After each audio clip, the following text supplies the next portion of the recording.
Hello and welcome to the Unofficial Controller Podcast, your weekly gaming podcast, episode 109, What Makes a Good Sequel? With me, George. This week, due to operational circumstances, not joined by Bobby, I will be alone in the recording booth on the submarine. So I would have said something on the lines of, Bobby, Empire Strikes Back to my Blues Brothers 2000, but I can't do that. I equally can't ask him how he's going.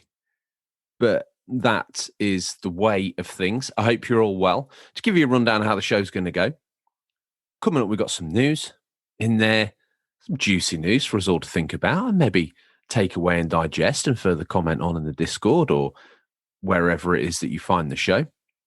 Then we've got the feature, which asks the question, what makes sequels, specifically video game sequels, good, bad, indifferent? What ones are you always waiting for? What ones do you wish they'd just never made? After that, ping sonar contact just off the port bow. It's the main man, Captain Stingray. He slithers up one of the torpedo tubes, wearing nothing but a Nissan Bluebird. Yeah, believe it. We use that as a medium to look at the new and upcoming new release games for the coming week. And then after that, I ask, normally my co-host, I shall ask myself in a truly narcissistic way what I'm hoping to play. But the show cannot begin. And it's a ritual now, listeners. Odders, I don't know what nautical task we're going to have you doing today. Splice the main brace. Don't get too giddy. You've got roughly so many minutes of content to listen to. No doubt every time I say, if you drink at least a couple of fingers worth of a shot glass, by the end of this show, you're probably going to be suffering from alcohol poisoning. Just to get you going. So, splice the main brace, Odders, as I ask myself what I've been playing. What you've been playing, George? Well, this week, I played a little bit more Ratchet and Clank, probably a third of the way through that. I'm going to, once on completion of this episode, I shall go and play a little bit more, having lots of fun. Nothing taxing about it, really. Sometimes you have to redo an area. You just can't quite work out the best place to be or the best way to take the enemies down. The baddies dad. But once you've crafted an area and you've rifted here and you've rifted there, just having mindless good fun. So nothing overly complicated. Probably at the target audience it's aimed at, but it's still equally for adults. There's humour in there for both sets. I found myself laughing out loud at a couple of things that happen in there, namely the mushroom that you can summon to fight for you. All the enemies were dead, and he was still sort of going pew, pew, pew, pew, pew, pew, pew, pew, in the air, making sort of hand gestures and gun noises, which I thought was pretty cool. Been playing a little bit of Been on the Go again. Been a very busy week for the show. Played a little bit of Ratchet and Clank on the Vita. Do you know what? It's a PS2 title on there. It stands up reasonably well. Cannot complain. Still fun mechanics on there as well. It's nice to have all of the PS2 platformer gods, as we would call them, all the heroes, Daxter, Spyro, and Ratchet and Clank, all wrapped up on the Vita for on-the-go travel. Was once a bigger boys console game. Now it's just a mere bagatelle. Other than that, it's been a little bit quiet in the gaming front, I would say. As always, been very busy. Hoping things return into a little bit more normality over the next couple of weeks. With the rather self-indulgent little soiree into what I've been playing, we must now welcome in the mastodon of the show, the news. We've scoured the very darkest regions of the internet to bring you the latest stories. First up, you're going to like this. We pride ourselves on our headlines, much like a red top in the UK. It's to the point. It's a little bit on edge, a little bit on the nose, some would say. But headline for this one, Sat Navi points in the direction of next gen. If a game's only releasing on next gen, you'll notice developers talking up how the console spec allows for more creative freedom. If a title happens to be cross-gen, pre-release marketing is always sure to promise. The 7-year-old handheld of the last gen hasn't held the games back. Avatar: The Frontiers of Pandora falls into the former category, only coming to PS5, Xbox Series X, /S, and PC. But why? Well, Ubisoft says it allows the team to expand the scope of its map design, AI, fight mechanics, and immersion. Speaking with IGN, creative director Magnus Janssen and technical director of programming Nikolai Stefanov covered what developing exclusively for current gen system allow them to do. In terms of flying about the environment aboard a Banshee, Stefanov said, new consoles allow us to have a much more object detail up close to you. But also when you're flying high up in the air to have a lovely vista and a far distance rendering, where you can even use the ray tracing to do shadows super far away. 3 or 4 kilometers away from you, he says. The SSDs also represent a big improvement for the team over the old tech, allowing them to stream in new parts of the world much quicker. And then there's design of the map itself, something with Janssen says had to be restricted in order to work on old hardware. Open world titles on previous gen had to space some of their biggest locations far apart to allow for enough time to actually render and stream in those cities and settlements. That's apparently no longer the case on PS5 and Series X/S. If you look with the old hard drives, they used to be spaced out very far apart because you had to stream out the old and stream in the new. So it just created a formulaic world. So there's a ton of stuff like that. AI has been improved thanks to the power of the improved specs, following the developer to make animals much more realistic in terms of their movement and tracking techniques. Power boost combined with advancements in the Snowdrop engine enables the team to do amazing things that could not be possible previously.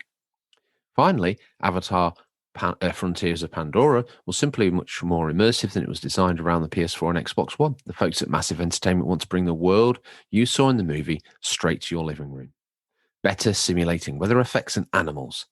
Stefanov signs off by explaining, in terms of a new generation of consoles, the improved hardware just gives us so much more opportunity to make sure the game's as immersive as possible. One example given is the new lighting system that takes advantage of ray tracing. It handles the translucency of leaves, dictating how much light is reflected. So, you're probably sat there thinking, what does that all mean to me? Why, George, have you included that in the news? Well, I'll tell you why. Because there's been rumblings in and around the pantheon of gaming that we aren't seeing the Hail, the Conqueror new games that Xbox Series X and S and PS5 are worthy of. Lots of these games are last gen games that will run better on different systems. Now, some would say PS4, Xbox One, towards the end of their lives, graphics, not really much to be improved upon. But then again, we were probably saying that in PS2, and we were probably saying that in PS3, we're probably saying that in PS1, we're probably saying that on SNES. So come forward now. Now, we have seen cross-gen games before. The immortal legend of the show, Street Racer, appeared on every platform you can possibly imagine in varying different guises and styles. PS1, completely different. SNES, Mario Kart clone. Mega Drive, Into the Screen Bitmap Racer, designed, faked to be a Mario Kart clone. Clever as all beans to get it working. It was also on the Game Boy. I believe it was on the Amiga. Each time a different iteration. Now, we aren't as bad as all that right now. But it would be nice to see the Xbox Series X and the PS5 get a bit of a sweat on. Just so we can think to ourselves, yeah, we got our money's worth now. The old girl's sweating. Fans are kicked in. Said the fans would never kick in. The fans are kicked in. The edge is looking a bit droopy. That plastic's looking weak. It's melting. It's melting, but look at the screen. A rapture of visual delight for my optical nerves. It doesn't play particularly well, but it looks like nothing else I've seen in my whole life. As for Avatar the game, I'm not holding out much hope.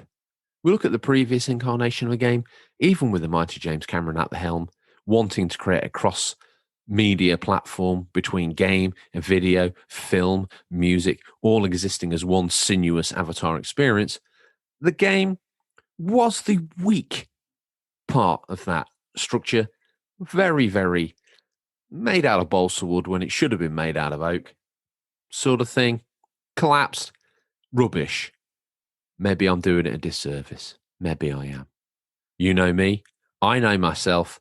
I am now off to go research and probably buy Avatar the game. Hopefully for the PSP so I can experience in all of its disgusting detail. But there we go. So, yes, there are people who want to see their new machine put through its paces, and I think fair play. There are also people that just enjoy being able to play whatever, wherever, however it's a game. But you normally get a machine to a new thing to max it out, don't you? We all do ultimately. Wrap it in cotton wool and then rev the absolute guts out of it. Next bit of news. PT suspicious. Now, this story is all building around a very strange conspiracy set of circumstances on the internet. Now, whether it's specific to PlayStation and or because we've all heard rumors about an Xbox game, but this hints at a Hideo Kojima Xbox game. Apparently, the deal's nearly done. This set of conspiracy theories points towards a very different set of circumstances, although not totally suggesting exclusivity, but with the PS5 app and all that sort of stuff going on, possibly. Or alternatively, as we may explore through the medium of the article, a very strange, weird set of coincidences because it goes deep. I'll touch on some of the things as we go through. Blue Box Game Studios has now delayed the mysterious abandoned trailer app all the way back to August, citing last-minute bugs and localization issues. The PlayStation 5 application was originally slated to hit the PS Store at some point today. That was a couple of days ago. Following the first delay earlier this week, the app isn't quite there yet, Hassan Kahrams claims. This is just the next twist in a tale that continues to sit uncomfortably. We don't know how anyone can continue to believe Hideo Kojima is in some way involved in this because of how suspicious the entire thing is. The last 2 weeks was stressful for us as we tried to piece it all together. We're able to release the app today. I know a lot of you have been looking forward to it, so thank you very much. We really appreciate that. We've decided to delay the app until August. This is when the first trailer will be released. You have to question whether any game even exists at all by this point. Cameron says the app was delayed because of bugs and localization issues, with the latter cited as a reason for the app's delay from Tuesday to today.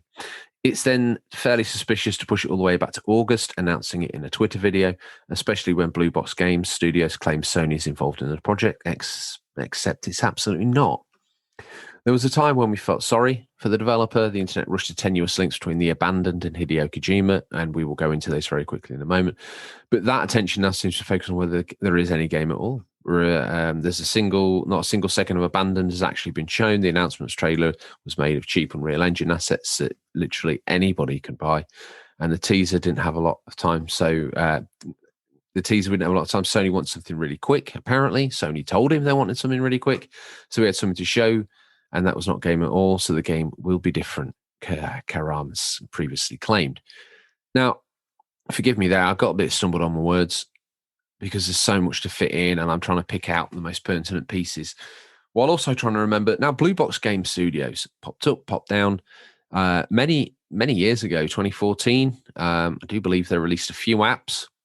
One of those apps was suspiciously labeled PT, physical trainer. It was called PT Experience, obviously with links to PT, which was the Silent Hill reboot with Hideo Kojima and Sam Reedus, which never came to pass, which then kind of slightly transitioned into Death Stranding, but was a very different game. PT is much renowned. If you've got a demo of that on your console these days, still fetching crazy money on eBay for whatever reason. Innovative game. If you played the demo, our friends Enigmatic Productions did a playthrough of PT and Johan screamed the house down, probably quite rightfully so, while Harvey cackled menacingly in the background, which was always is a fun watch. This is the continuation of the longing PT saga. Fans want it. Anyway, Hideo Kojima, here's another one for you. Blue Box Game Studios in the Netherlands, allegedly. Recently, we've seen the Death Stranding trailer with the Netherlands logo on Norman Reedus's overalls. Obviously, that might be a hint towards the Guerrilla engine from Horizon Zero Dawn, but who knows at this point? If you take Hideo Kojima and put it into a Japanese to Turkish translator on Google, it gives you the name Hasan Karaman, which is another strange coincidence. But now the internet's turned tail. It says, no. This isn't one of those Metal Gear Solid 5 reveals. No, we've changed our mind now. No, this is just this dude, and now let's destroy him. He's probably paid a bit fast and loose. He's probably made out he's got some sort of deal with Sony. Do you know what? If someone's printed it, if someone's listened, shame on them. Do your research. You don't see me reporting this. Well, you do. But do you know what? We all need air and column inches these days. Ultimately, I think really, I feel sorry for the guy. He probably tried to court a little bit of controversy. Maybe he was being a bit clever or maybe a bit fast. I don't know. Maybe he wasn't. Maybe he just stumbled into mistake after mistake or lucky coincidence following lucky coincidence. Who knows? Either which way, if we see abandoned at some point in time and it transpires it was all the Hideo Kojima incident, shame on me. If it finally gets made and it's probably likened to Life of the Black Tiger, shame on you. I haven't thought the logic through on the shame on you, shame on me. But let's just pretend for a moment it made sense. Moving on. Let me ask you this question. Did we miss anything? Do you, dear listener, have an opinion or take on the news that we missed? If so, George, how would the collected masses get in contact with us? Well, it's simple, you see, George. All they've got to do, go to our Instagram, go to our Twitter, where we post up our topic of the month, every topic of the week, every week, and ask for your fan feedback on that, which we incorporate into the show. Equally so, you can email us at questions@unofficialcontrollerpodcast.com to ask us a question, to get your comment read on air, anything really. And we also have a vibrant and wonderful community on the Discord. Now, I must mention, over the past month, the Discord community has been running a play-along game, which is a fantastic idea. Kudos to Retro Gamer Thomas and then Bo Blober and the rest of the people for making it an actual thing. They took an idea and Bo Blober turned that into a thing, and now there's a thing on the actual thing on the Discord. Yeah, technical as ever. A thing created a thing, but the genesis, the Adam and Eve, Retro Gamer Thomas and Bo Blober had a baby. A little awkward, really. They've not really got the plumbing for it, but somehow, you know, when these things happen, when two religious entities get involved, it doesn't matter. Do you know what? Much like Jurassic Park, life will find a way. Anyway, I don't know which was the mother.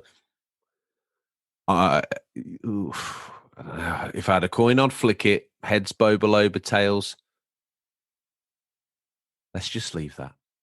Anyway, there's this thing where you play along, play a game. The last one was Fable. Brilliant. Okay, played it many times, enjoyed people commenting and saying how they were enjoying it. Wonderful stuff. Then there was a vote, and there was the smorgasbord of games in there, a true smorgasbord of games. What crawled to the top? Now, don't forget, what we're going for here is a game that most of the community have got access to, multiple platforms, Tomb Raider Anniversary. Right? So if you want to get involved in that, meet some like-minded gamers, buddy up for some multiplayer action, whatever it is you crazy cool kids do these days. Not seen a Fortnite clan originate in the Discord forum yet. Why not? I don't know. Anyway, you're all jumping up and down. How do we get access to the Discord? How do we get to speak to all the bigger boys and girls? Oh, how do we get to the Discord? Oh, calm down. I'll tell you. Go to Instagram. Go to Twitter. Click on the link tree. Up it pops another screen. Click Discord. You're there. Once you've done that, navigate back to the link tree. Go subscribe. Tell all your friends. Leave a review. Do I need to beg? Okay, I'm down on my hands and knees. I beg. No, I'm going to do it. I'm going to get down on my hands and knees. Subscribe. Tell all your friends. Stay with us. We'll be right back. Do you like video games, podcasts, and reminiscing? I'm actor, video game writer, and total sweetie pie Connor Savage McCabe, and on each episode of Call Me By Your Game, I sit down with a guest for an intimate look at a special game from their past. Did you and your dad beat Spyro the Dragon over the holidays? Or was Halo 4 the one thing that united your roommates during your senior year of college? Stories like these are what Call Me By Your Game is about. From video game content creator Janet Garcia to Hades voice actor Courtney Vinay's, I interview wonderful comedians and game industry friends about these memories. Check us out wherever you get your podcasts, and maybe someday you'll call me by your game.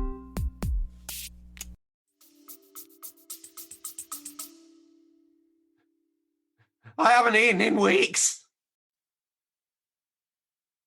And every time a new person subscribes, a Jacob's cracker pops out of a chute. You literally... Please subscribe. I am skin and bone. Okay, with that out of the way, that was the plug. Yes, I sold my shame. Literally sell my shame every week.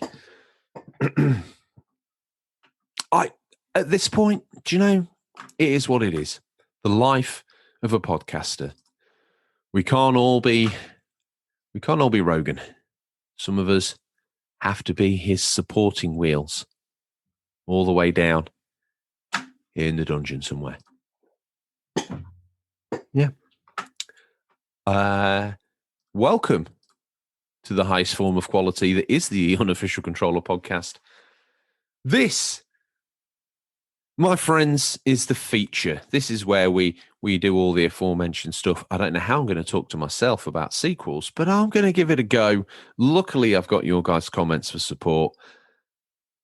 I say luckily, thank the stars. I've got your comments for support. From there, we can bounce forward and backwards and take it from where we are. So anyway, as always, we ask you guys your thoughts on the topic and have interwoven those into the feature. Let's explore gaming sequels. Any you want or wish for, we asked. Any you'd wish they hadn't bothered, and what makes a good sequel? Now, we posed this thought experiment out there. Sequels in games. Do you know what? A funny thing, aren't they? In movies, it's normally a bit of a cash-in.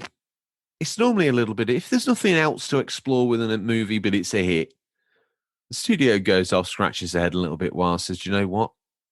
I don't think you can catch lightning in a bottle twice. But who cares? Let's just sell another film exactly the same repackaged. Do you know, in a game, there's so many more chances for refinement. There's so many more chances for improvement.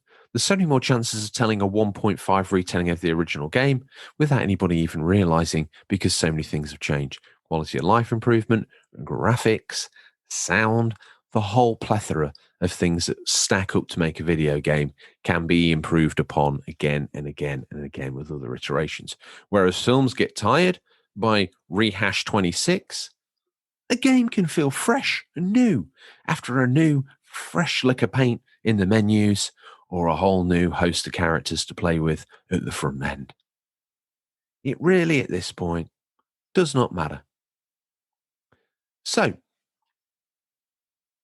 what's your favourite video game sequel, George? Well, that's a tough one, and one I've mused on for quite some time. Obviously, one could pinpoint the likes of Red Dead Redemption 2. Perfect, as it's the second game. But sequels represent many iterations. Grand Theft Auto 4, a great reimagining of the franchise, much more realistic in tone, some would say to this point. Fantastic game. Some games I wish had had a sequel. And if you played through on the story, it would be difficult, but LA Noire 2 would be fantastic. I would love to see that. The sequel I wish they'd never made. Everybody thought they wanted it. Nobody knew what it was. And yet still we cried for it. And then when we got it, like ungrateful children at Christmas, we threw it at our parents and said no. Shenmue 3. A story that would probably best left untold. Will we get a Shenmue 4? I'm not sure. Will there be a ravenous Kickstarter for Shenmue 4 in 20 years' time? No. No. Sadly, there won't. Now, Shenmue 3 I find interesting because I like to look at it through the lens of Shenmue 2 came around at the end of the Dreamcast. I actually Didn't even realise they were bringing it out in the UK, and stumbled across it in game in Debenhams in Lincoln. I quite like the Debenhams in Lincoln game because it just seemed a bit newer, and it smelt nicer because of the perfumes and aftershaves. A faint hint of leather from a handbag. In fact, it wasn't that long ago I smelt a waft of a perfume that must have been closest to the game counter in Lincoln, and was immediately transported back to the purple stickers and the bin in the middle with all the trade-in rammel and the very early days of video game merch tat that was scattered around. Obviously now, the ratio then was probably 70-30 games to tat, and now it's 70-30 tat to games. Anyway, long story short, I literally tripped over at the bottom end of one of the aisles Shenmue 2. Couldn't believe it. I was on leave from the Navy at the time, so maybe that's why it crept out of the woodwork and slapped me on the backside. But I raced home, played the living wheels out of it. Shenmue 2. I enjoyed that. That sense of out of place at the beginning was a little bit disconcerting, I'll be honest with you. You felt at home in the first game, as you were meant to. And in the second game, you were very much a fish out of water. And it was a very interesting experience for that reason. Nowhere comfortable, nowhere to call your own, no routine. Routine breeds familiarity, doesn't it? And what was lacking in Shenmue 2 was that routine. It was hard to graft a living or a home in the place. It's very strange. So anyway, out came Shenmue 2. End of the Dreamcast, beginning of the Xbox era. Shenmue 3, really, technically, should have launched either on the second Dreamcast or whatever would have followed it, probably the Sega flip-flop knowing them, or the original Xbox. In which case, Shenmue 3 looks and plays like a game that would have released canonically about the same time after Shenmue 2, as Shenmue 2 came out after Shenmue 1. I see your logic there now, George. Were we a little harsh on a game that technically is rooted in, at best, 2004? Maybe. Yeah, there were some improvements.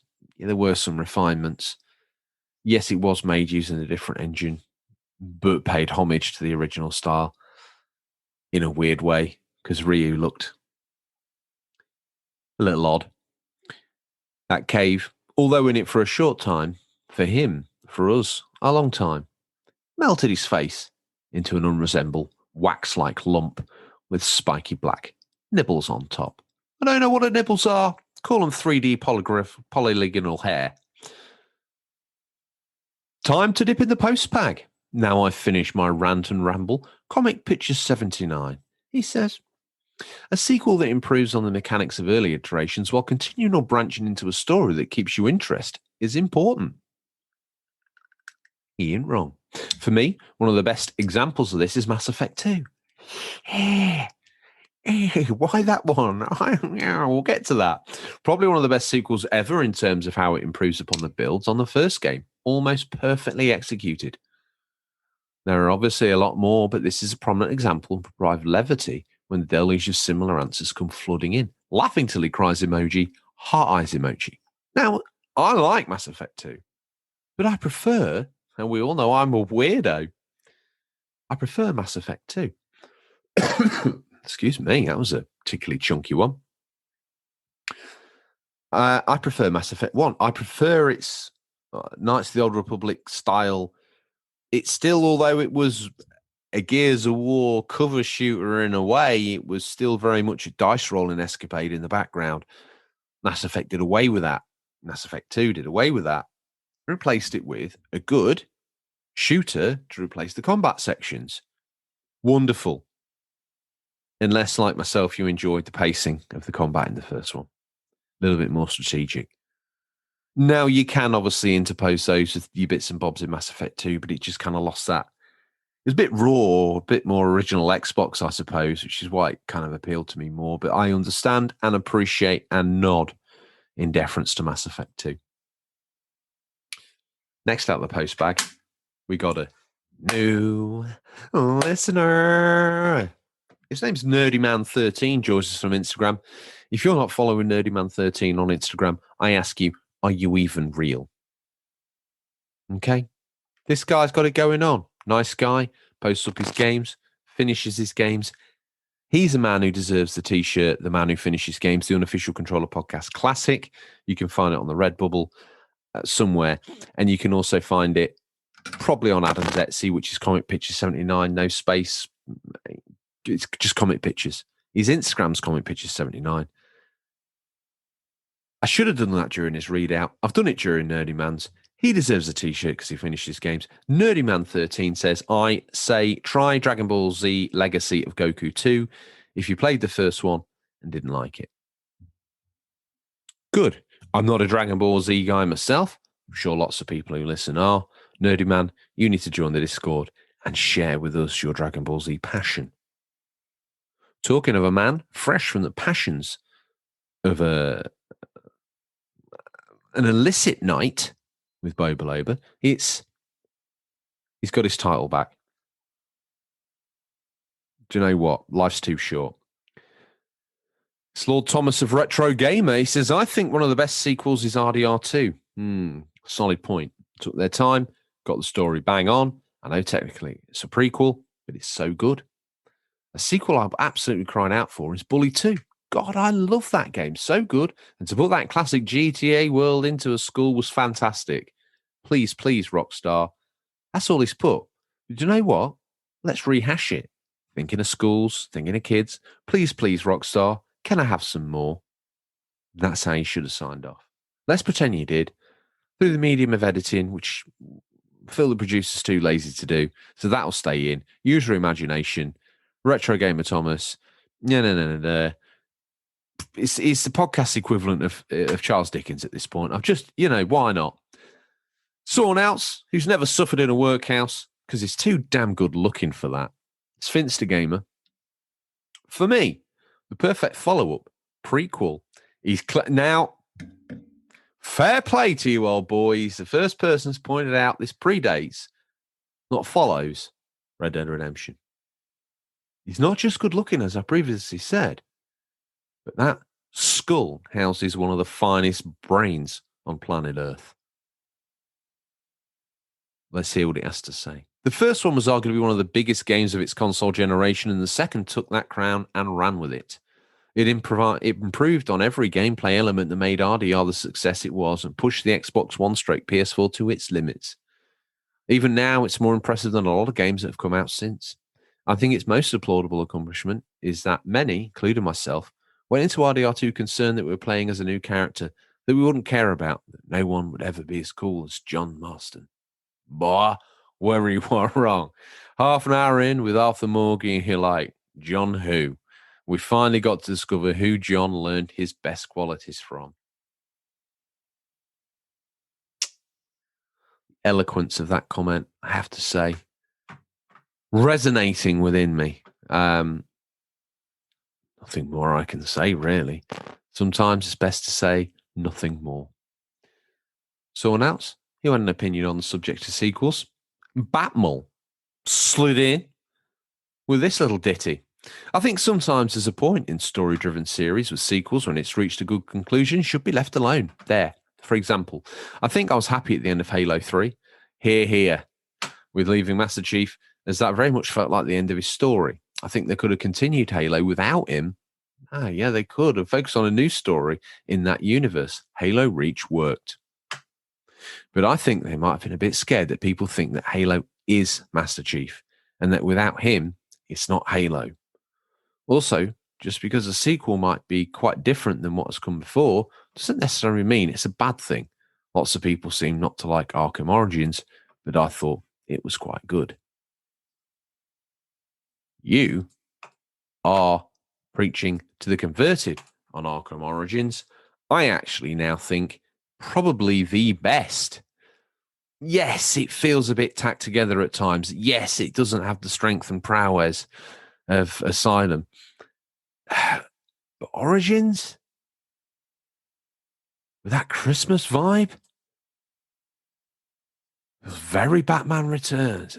Origins, I think, is awesome. A little bit longer in the incubator, considering it was done by a team outside I think it was WB Montreal handled that game. And they didn't have the original cast, voice cast, obviously Mark Hamill and I forget the Batman's name. Damn. Anyway, can't know everything all of the time, can I? I mean, there has to be a limit to something. Rewind, Arkham Origins, great game. I would say quite good is an understatement. I had a wonderful Christmas playing that through. Really pleasant. Loved every second of it. That's actually probably going to go down as one of my... I have very weird memories that I fondly look on. And for some reason, Arkham Origins at Christmas will be one of mine. JA_92__. Oh, yeah. He said, I'd rather much forget the Dino Crisis 3, lol, Lost in Space. A good sequel should have a follow-up for the story. I would say the best sequel should be Zelda for the N64 or the Banjo-Kazooies. Do you know, the N64 Zelda was a work of art. Talking of memories that I'll always remember. That is one. Goodness knows how many years on now. 20 years on, probably. Still over 20. Still a wonderfully remembered game. Banjo-Kazooies were consistent, but they didn't hold the same candle for me. Look who just swooped in. The black-winged raven, a.k.a. It's Just Rave, has decided to grace our very own tree, our periscope, with his clawed foot and his hooked beak. He throws a morsel down, and it's basically this, Saints Row 2. He squawks, one of my all-time favourite sequels, improved on the original gameplay and story, plus found its own identity instead of a GTA clone. Then the third just went 10 times more with all of that. Hype for what they do with the series next.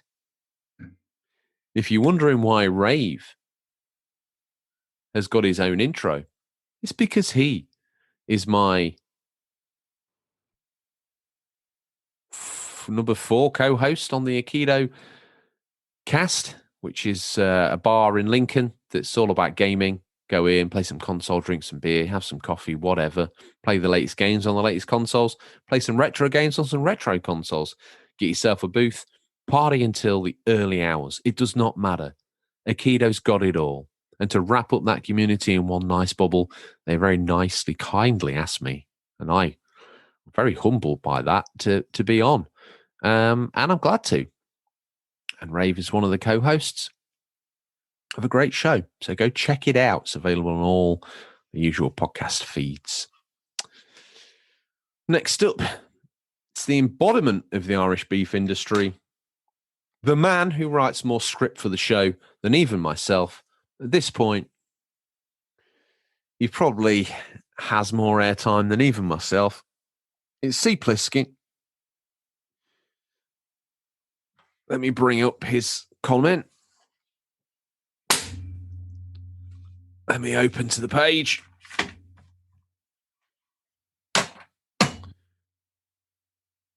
Well, now, he says, this couldn't be a more convenient for me if it tried. Just last night, in celebration of my birthday, happy birthday, C. Pliskin. Another year older, another year wiser. But just stop. Take a look in that mirror. Another year handsomer.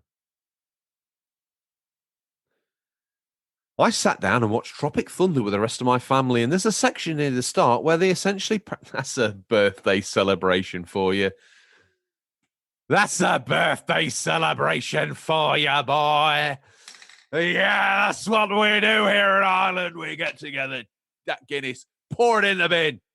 No. Wheel in Tropic Thunder.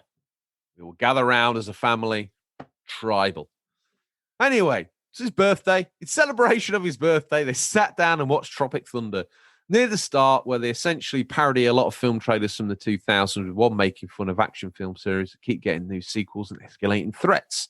And to make a long comparison short, much like films, sequels are something the games industry is proud and guilty 10 times over. At least we gave over our reboot phrase a while ago, maybe not our remakes.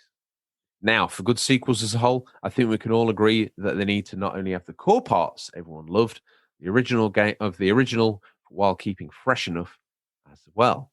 And very frequently, long-running game franchises usually ask themselves, what's next? Except for Call of Duty, as they ask what gimmick hasn't been milked to death yet.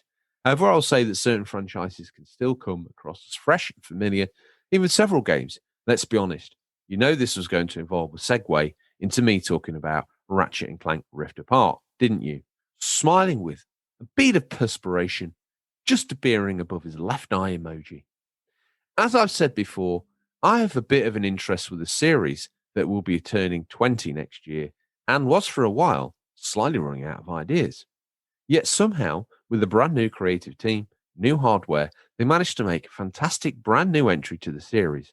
I admittedly rushed my first playthrough of this when it came out, but after taking a step back, this feels like Ratchet and Clank with its now stable cast, known worlds, and established weapons, but now so much more with the addition of alternate dimension versions of our cast, new gameplay enhancements, new weapons, and really interesting new take on the recurring theme of Ratchet's home and his relationship with the other Lombaxes. I plan on doing a full review on my new blog, #shameless plug. Give us some more info and we'll plug the wheels out of it. But overall, I think this is how you do a sequel justice because it's similar and different all at once. And one I'm glad to have played. And in terms of sequels I want, Sony. Ape Escape 4, please and thank you. Either high five emoji or alternatively might be viewed as the praying emoji. Yes, it could look like two hands clapping, or yes, it could be two hands clasped in front of you in prayer to your chosen deity. Close brackets. Full stop. Eloquence. The execution of eloquence. Personified. C. Pliskin. He's an Irish steak. No, it's not horse. You only get the finest beef round here, pal. Oh, yeah. What's to think about there? Hang on a minute. Let's use this comment to think about what I'm meant to be thinking about here because I just don't know anymore. Something films, sequels. He's right. He's using the film industry as a lens to look at the history of the sequel. Ragged and smooth, ups and downs. Clever. He's a man, much like Shakespeare, framing not only words, but situations out of context that make you think with the arrangement of his phrases and sentences. Once he had parodied the film industry and then used that as a medium to extract fun from the games industry through the medium of gamers' thoughts about reboots and remakes, you see how his prose is constantly at a high level. You don't understand it, therefore you're a dum-dum. You understand this, you're operating on an IQ level way above normal man. Then he gets stuck into it. Now, he's happy with games for the most part, okay? But he's concerned about the long-running franchise such as Call of Duty. Cash-ins, milking gimmicks, or whatever gimmick was milked last. Again, a throwaway sentence that's got grit now also has a higher level of grit. It gets traction at the highest levels there, in the boardrooms. That's a sentence that's been said. Great insight. Then he cannot hide his love for his Juliet. No. I'm not mentioning the name that's not mentioning name that's never written in anymore. No. His friend that's female. I wrongly probably insinuated was his girlfriend. I still think there's feelings there. If you know about the long ongoing saga, check back through some listener comments. Anyway, his true Juliet, Ratchet and Clank franchise. Oh yeah, this boy loves his Lombax. More than one should? I don't know. Because there's female Lombaxes, there's male Lombaxes, they're furries, basically. If you don't know what they are, don't Google it. Delete that. It's a PG show. I never said anything about furries. Maybe C. Pliskin's a furry. No, don't. Don't go there, George. Not on air. He ain't a furry. He just likes Ratchet and Clank, pal. Anyway, he does all that. Shamelessly plugs himself, disappears out the door. Don't let the door hit you in your Ape Escape 4 on the way out. See you later. Pray to God. The Gaming Gram. No, I said that wrong. He's from Instagram. He's the dot. Not the dot, actually a dot. A full stop. Americans call them periods. Could be a little confusing here in Britain, certain times of the month. The game did it again. The dot gaming dot gram. Yeah, a little support the show on Instagram. If only we had another 400 like him, I could buy a new laptop. Perfection. Oh, listen at me. What an absolute scoundrel. Listen, he says, as the sequel that I've always longed for was The Getaway 3. That reminds me. Poetic. Guess who's had a bit of a change in job recently? And we'd like to get back on to talk about what he's involved in now. Sir Mike Rouse. Talk of The Getaway 3. Coo. Sir Mike, come on out then, pal. Anyway, we'll let you know when and how that's happening. The sequel that I've always longed for, said the .gaming.gram, was The Getaway 3. But sadly, we never got to see the PS3 release. And it's highly unlikely we'll get to see a new installment into the series at this point. Looking down at the floor with upturned mouth and sad eyes. Excuse my throat. Emoji. In terms of good sequel, I think it fits the game hit the nail right on the head. Red Dead Redemption 2 is a perfect example of a sequel done right. It built on the world created in the previous game, had a good mixture of new and old characters. The game may have started off slow, but by the end of it, tried everything together really well up to the events, tied everything together really well to the events of Red Dead Redemption. I can think of a sequel prequel that I've enjoyed more than RDR2. He says he can't think of one. Speaking of Rockstar Games, a sequel to Bully, stroke Canis Canem Edit, for those that aren't in the know, that's Dog Eat Dog in Latin, a.k.a. Bully, would go down a treat, I reckon. I'd love to see what Bullworth Academy is like on last gen stroke current gen console. I know Bully is available on PSN, but it's not quite the same thing. And I'd liken to agree with you. On original hardware, through component cables, on a modern TV, Bully, with the adjustments made to knock off all the picture analysis stuff that the TV will do, I think it looks better in its rawest form. Knock it all down through component, looks good, still plays fine. Recommend anyone pick that up. And that really brings us to an end of really sequels.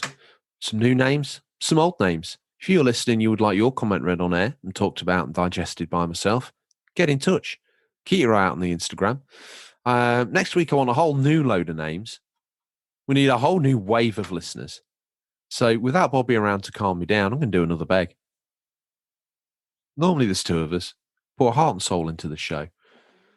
100 and however many episodes now, week in, week out, without fail. We're here for you. We're your rock steady.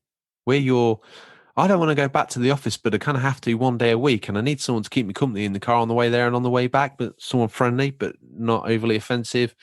Someone I can have on in the car with the kids. Yeah, do you know what? This podcast hits that bill. And do you know what? Ted from accounts said he needed a podcast like this too. I'm going to tell him. I'm also going to tell Joe from the chip shop, because when I was getting my cod and haddock the other night, he mentioned he struggled to find a weekly gaming podcast that was polite, insightful, dare I say it, professional, yet fun, friendly, and informative. But for some reason, is committed to a life of no swears. It's very easy to swear on a podcast, get a million downloads. There's naughty words. Keeping it clean, keeping it PG, within reason. Not so easy. I admire these guys. I'm going to share this on my Instagram.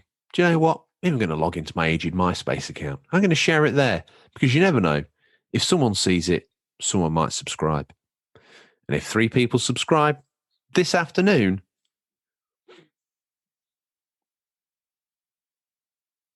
George will wear his hat backwards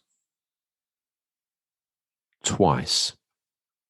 What that means, I don't know. But ping sonar contact.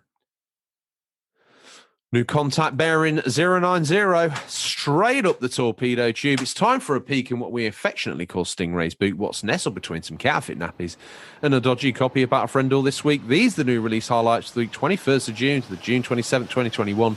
Listeners, these are not digital, physical, or will be by the time podcast in your feed, but could be region dependent. Oh, yes. Yes. Yes. Stingers, how are you doing? Silent as always, that doesn't matter to me. A nod's as good as a wink. Say no more. Pop your trunk. Let's have a little sniff to what you got in here. First out, Alex Kidd in Miracle World DX. Available on everything bar Stadia. It's on the PC, it's PS5, Series X, PS4, Xbox One, Switch. It's even on the Hotpoint washing machine. It's out June 22nd. A legend returns in stunning new detail with Alex Kidd in Miracle World DX. Fire up your power bracelet and relive a platforming classic alongside new mods, levels, and features. Even has a classic version as well. If you don't like the new graphics, don't worry about it. We got you back, buddy. We've got the Master System all over. Up next, Ender Lilies, Quietus of the Kings, Quietus of the Knights on the Switch, June 22nd. This is my mummy going on out on a limb. Ender Lilies is a dark fantasy 2D action RPG about unraveling the mysteries of a destroyed kingdom. On this sorrowful journey, encounter horrific enemies against whom a moment of inattention could be fatal. Overcome these hardships and seek the truth with the full help of the fallen knights. There, I said it. Up next, Labyrinth City, Pierre the Maze Detective out on PC. Only a PC could host the game as mediocrity as this. It has a name that reminds me, if you go in a charity shop in the UK, a flea shop in the flea market, thrift store in the US, you come across these places that have DVDs and CDs and all that sort of stuff. And then they have a game. You got any games? Oh, yeah, down there's the games. And there's a whole, I don't even know, a whole room. You open the door and first of all, you're like, oh my God, I've hit the mother load. Are these all games? Hey, they're all them video games. Yes, have a look, love. Yeah, they're 50p each. Oh, the price is right. The quantity is right. The location feels mysterious, nay, a little sexy. Then on closer inspection, it's those weird puzzle games and 501 backgammon games and solitaire games and pinball games and maybe the odd random Lego game from the mid-90s, all these Windows tab. Not Age of Empires or Fallout or anything good like that. No. I'm talking, rotate a column in Morrison's in the early 2000s with some real filth on there, like Yachting Simulator. And I like Simulator, but no. We're talking like interactive fish tank type thing. Wall to ceiling with it. Labyrinth City Pierre the Maze Detective sounds like a very poor cash-in Java point-and-click game. I'm probably doing it a disservice. Right now, the developer's like, well, I'm going to have to put this on this rant on the back of the box, George, and it's not very kind. Don't worry about it. It's out PC June 22nd. Adapted from the best-selling book series Pierre the Maze Detective. Formulaic as one can imagine. Players Pierre... What's got into you? I don't know. I'm feeling quite poisonous. So just look out. Anyway, moving on. No. I write the script, but I've got the attention span of a dolphin. And no, I should imagine they've got quite long attention spans. They can chase a school of fish for quite some time. Georgia in a side ramble. Warning. Side ramble warning. Anyway, the next game out the boot, Stingray, you predicted this. It's called Lego Builder's Journey, which I actually, in all seriousness, don't see in a charity shop wall-to-wall of tat. I actually see as quite an interesting concept. PC Switch June 22nd. Lego Builder's Journey is an atmospheric geometric puzzle game that asks us to sometimes follow the instructions and sometimes breaking all the rules. Phantom Abyss PC June 22nd. Phantom Abyss is a massive asynchronous multiplayer game that casts players into procedurally generated temples and tasks them with retrieving sacred relics hidden within deadly chambers. One has to wonder. Super Magbot PC Switch June 22nd. Precise 2D platformer with a twist, no jumping. This looked pretty cool. Master your magnetic powers to beat each level with speed and skill. Enjoy classic 16-bit gaming vibes. Tackle challenging achievements and compete for global leaderboard supremacy along the way. Fallen Knight PC, June 23rd. Take the role of an elite knight and battle your way through action-packed levels with intense sword-fighting gameplay in this neo-classic side-scrolling action platformer. Save the city from a deadly terrorist organization hell-bent on exposing the truth you were sworn to protect. Out of Line PC, June 23rd. EA unique adventure game filled with beautiful puzzles, all hand-drawn in a original 2D style. Out of Line follows the adventures of San in a quest to escape the factory that was once home. Dive into a story set in a mysterious world that is revealed through multiple chapters. Legend of Mana, PC, PS4, Switch, June 24th. The HD remaster of Legend of Mana is coming. Meet a colourful cast of characters. Use the unique Landmake system to build the world map and square off against fearsome monsters in the vibrant world of Fadiel. DreamWorks Spirit Lucky's Big Adventure, PC, PS4, Xbox One, Switch, June 25th. Explore the world frontier with Lucky's faithful Mustang Spirit and the best friends Abigail and Prue. Where will friendship and a mysterious treasure map lead you? One would say trouble, teenage pregnancy. Mario Golf Super Rush on the Switch, June 25th. Hit the ground. I'm feeling particularly dark today. Mario Golf Super Rush on the Switch, June 25th. Hit the green with up to 4 players locally or online and golf with friends in the Super Mario series like Mario, Peach, Yoshi, and more. Modes range from standard golf to the energetic speed golf and an exciting golf adventure. Simple motion or button controls make it easy for both new players and seasoned pros to drive and putt. Pick up the pace in speed golf, battle golf. Tee off at the same time with 3 other players and race through the course to get your ball in first. Teenage pregnancy. Mayhem is par for the course as you hinder the opponents with dashes and special shots. Yoshi can dash atop a giant egg, and King Babom can pelt the green with explosions. In battle golf, watch out for obstacles like thwomps, chain chomps, and banana peels as you navigate the neon-themed Super Golf Stadium. Rise through the ranks in adventure golf. Enroll your Mii character in golf training at the famous Bonnie Green's Country Club and go from beginner to pro. The stakes are high. You must also watch out for Wario and Waluigi's tricks and even battle fearsome bosses. You'll face off against your Mushroom Kingdom classmates and level up your character. You can bring your character and their customized stats in other modes too. Choose from one of 16 characters from the Super Mario series and hit the green in several modes. Take it slow in standard golf and choose from 3 to 18 holes across 6 different courses that range from lush scenery to windy wilds. Intuitive controls and a shot gauge that adapts to the curve of the course make it easy for both new players and seasoned pros to drive and putt. Characters include Mario Golf veterans like Mario, Luigi, and Peach.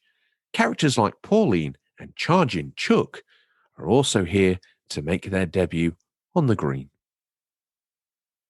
Quite the mouthful, but from all intents and purposes, a game that's reviewing very well. Mario Golf Super Rush on the Switch. Good game. Scarlet Nexus PC, PS5, Xbox Series X, PS4, and Xbox One. June 25th. Choose between Yulto and Kassan, elite psionics, each armed with a talent in psychokinesis and their own reason to fight. Complete both of their stories to unlock all the mysteries of brain-punk future caught between technology and psychic abilities. And last, out the boot, we find Super Squad on the PC, June 25th. Super Squad is a team-based multiplayer online shoot-'em-up. We call them MOSH, where squads duke it out in manic strategic battle for domination. Tactics, teamwork, and twitch reflexes are vital to claim. It's going so well. Claim victory with top-down shooter controls and a myriad of epic abilities to fire off. A rootin' tootin' Super Squad if ever I saw one. That's the last game out of the boot. But the movie, rising to the top like oil in a desert somewhere in America, just at the right time as an ill-gotten tramp makes his way across a forgotten stretch of land, he becomes a billionaire. It's the idea that I need to take a DVD home from Stingrays boot. And I... Star Trek First Contact. Why not? From the opening shot, the CGI bottle spinning through space and impacting on the side of the Enterprise NCC-17A1B, I guess, from memory. I can't really remember. To all the self-indulgent Nexus twiddle with Kirk. Yeah. Don't we have them all on the deck of HMS Enterprise as well, where Data throws someone in the sea and he needs to get sense of humor and yeah. That. I'll have that, Stingers. Off you pop. See you later. With Stingray gone, that's a very... Off you pop. See you later. He's gone. Question. Only one question remains. He's spliced the main brass for the whole show. I've no doubt said at least a couple of times. He's drunk as a skunk. Well, grab yourself a black coffee and sober up, Odders, because I need to ask myself what I'm hoping to play. Well, in line with the play-along game for the community, which is the spawn of Bo Blober and Retro Gamer, probably a little hint of myself. What a strange biological cocktail I've just conjured up. I'm going to be playing Tomb Raider Anniversary while I'm away on the PSP. Probably going to be the worst way to play it. But you know what? When in Rome, play PSP, baby. So that, and before I set sail this week, I will take some time to have a damn good go on Ratchet and Clank again. I need probably a little bit of cheering up. And that always seems to scratch that itch. Don't worry, guys. Just, it's fine. So with that all said and done, don't forget to get in contact, follow the show, support the show any way and every way you can. Yeah, that's right. There's merch. Yeah, that's right. Do you know what? The easiest thing to do to show your loyalty to the show is to literally subscribe wherever you get it and leave a review. To go above and beyond the Call of Duty, if you think this show, do you know, I really enjoyed that. I'm going to go above and beyond the Call of Duty. Subscribe, review, tell a friend, force them to listen. Don't just tell them about it, force it down their neck. They'll eventually get the idea. A tier above that might be to join the Discord, buy a bit of merch, whatever and however you want to feel it. With that all said and done, I must thank everyone for their loyalty and support that's in the community at this point. It's literally what's keeping the show going. We love you guys. We thank you. This is literally the crown jewel on top of the crown, which is the whole of the UCP output. Instagram, Twitter, the Discord, the whole thing. This is the glue that holds it together. We are just literally the binding agent for the fans. And that's awesome because it's a great experience. With that all said and done, the beg, the indulgent stuff out the way, let's end the show the way we always do with an ode as to why this show is the Unofficial Controller Podcast. That's all we have time for this week, listeners. As always, thank you for your time. We'll look forward to the pleasure of speaking to you again next week. Until then, happy gaming. And remember, there's nothing wrong with being given the Unofficial Controller. It's what you do with it that counts. See you, George. Yeah, take care, mate.